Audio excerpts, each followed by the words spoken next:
لي بربك لماذا يعني 80% من التركستانيين تحت خط الفقر؟ إذا ما نظرت إلى أحداث كثيرة تجري في تركستان مثل عمليات تحديد النسل والإجهاض الإجباري وإساءة معاملة النساء وغير ذلك من المشاكل، إقليم غني يعاني من الفقر، يؤخذ أبنائه وبناته، وأنت تعرف كيف تسافر المرأة في الحضارة الإسلامية وتنقل إلى 4000 كيلومتر داخل الصين لكي تحصل على فرصة عمل وتسافر سفرا إجباريا. فالقضية لنعتبرها الآن قضية حقوق إنسان، ونحن لا نطالب الصين بأكثر الآن من احترام حقوق الإنسان واحترام الميثاق الإعلان العالمي لحقوق الإنسان الذي أصدرته الأمم المتحدة، واحترام علاقاتها بدول العالم العربي والعالم الإسلامي. هذا واضح، علاقات تاريخية ونحرص عليها كما هم يجب أن يحرصوا عليها بحسن معاملة العرق المسلم داخل الصين، سواء كان تركي سواء كان من الهوي وغيرهم. تفضل. سمحت لي مداخلتان أخيرتان في البرنامج. ضياء المرسي من مصر، تفضل أخ ضياء. السلام عليكم. وعليكم السلام. مداخلتك بشكل سريع أو سؤالك لو سمحت. إن شاء الله. يا أستاذ علي، بالنسبة للمناطق تركستان والمناطق دي هي مناطق بالنسبة للدول العربية والإسلامية منسية منذ نهاية عصر محمود الغزنوي وبداية عصر التتار، وكانوا طبعا هم متعايشين تركستان الى جوار اخوانهم او جيرانهم الان، يعني فترات طويله من الزمن، الاف السنين عايشين متجاورين. هنا في ما جد فيه هو تدخل السياسه الدوليه، يعني دائما الغرب وامريكا بيحاولوا يغزوا احلام المسلمين في الدول اللي هم بيعيشوا فيها كاقليه، وبعد كده بيمنوهم ويوعدوهم وبعد كده بيخلوا بيهم، زي الشيشان مثلا لما يخلوا بيهم في روسيا. هم عارفين انه من المستحيل ان تتنازل روسيا عن الشيشان، لكن هم غزوا احلام الشيشان، ثم ايه اللي حصل؟ وهكذا. اذا لابد من فصل قضيه التركستانيين عن السياسه الدوليه، يعني بلاش من خدمه السياسه الدوليه وخليك في مصلحه شعب بيعاني، وطبعا ده بيكون في اطار منظمه العمل الاسلامي ومنظمه الدول الاسلاميه. هي ممكن تملك الحل، وبعدين يعني ممكن نتكلم عن ضغوط اقتصاديه وتعاون دولي من خلال منظمه. اذا تتفق اخ ضياء، شكرا جزيلا لك، تتفق مع يعني رؤيه الاخ حامل لواء شريف من تونس، وان هناك استثمارا غربيا لهذه المساله في محاوله الضغط ربما على الصين. سليمان كرو من سوريا، مساء الخير. مساء الخير استاذ الكريم، تحيه لك وضيفك الكريم الدكتور عز الدين ولكل مشاهدي جزيره الاكارم.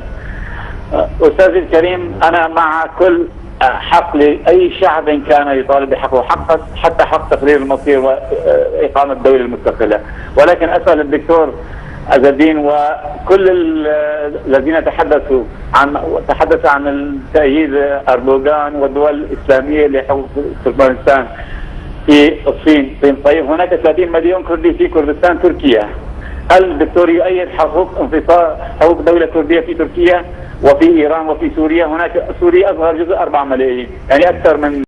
وضح الدكتور وأكثر من متحدث في هذه الحلقة أنهم ليسوا مع الانفصال، هم مع منهم الحقوق التي تمنح لغيرهم من المواطنين الصينيين فقط يعني.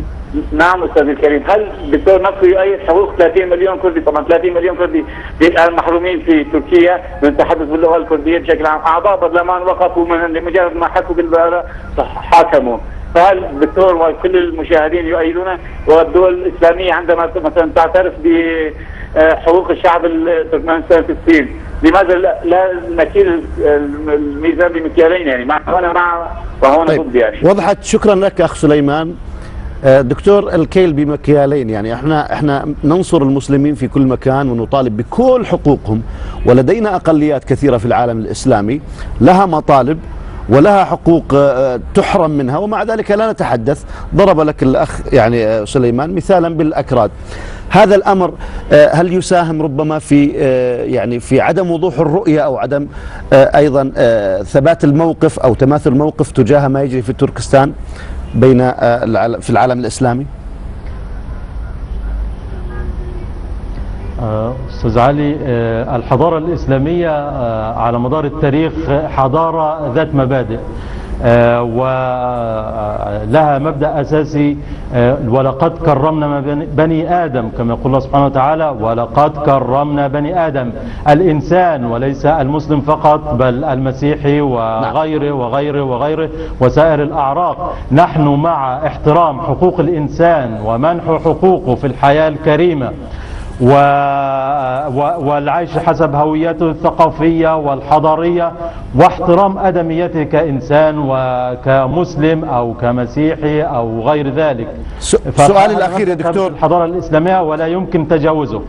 ما هو مصير الإقليم، مستقبل الإقليم برأيك؟ مزيد من التوتر والعنف بين الطرفين، رضوخ الصين لمطالب هؤلاء، أم ربما رضوخ الشعب الإيغوري لمطالب السلطة المركزية والانصياع تماما لها وضياع هذه الهوية التي تميزهم عن غيرهم؟ مصير الإقليم يتعلق بموقفين. لدينا وضع الإيغور، بلا شك أنهم يعانون من ظلم كبير يصل إلى حد الإذلال وامتهان كرامة الإنسان، وهناك قاعدة أنه بقدر ما يوجد من ظلم توجد مقاومة. ولذا يعني أنا أرجح في حالة استمرار السياسات التمييزية التي تتبعها الحكومة الصينية، فمن المؤكد أن يستمر الاحتقان واحتمال انفجار الأوضاع في الإقليم قائم في كل وقت أو في كل فترة يمكن أن تثور هذه المسألة.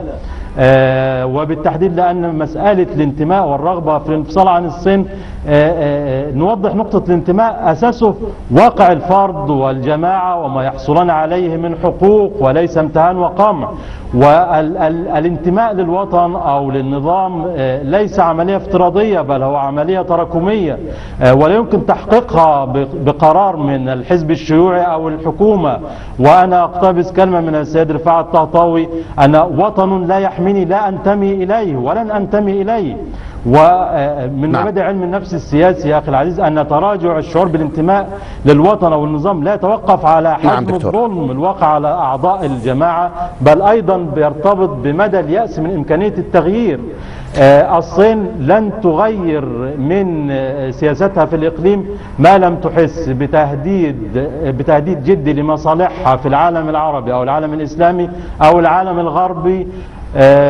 شكرا لك أو أن دكتور. هناك وصلت الرسالة دكتور لدعم الأتراك في تركستان الشرقية.